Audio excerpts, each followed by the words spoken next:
takže zatím jenom trénuje. A teď se nezastane. Teď hodí trošku.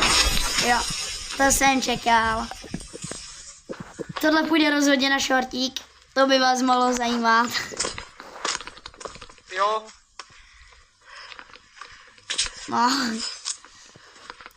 To nebylo dobrý, ale. Teď je otázka, jestli, jak tam spadlo, jestli nějak blbě nebo celku v pohodě. To byla otázka. Jo, a jinak, jestli slyšíte moje rodiče, jak se omlouvám. Jsou tam vedle. A to je jedno.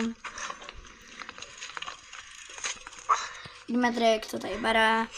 Jo, a tohle už bude asi konec videa, jak se na to dívám.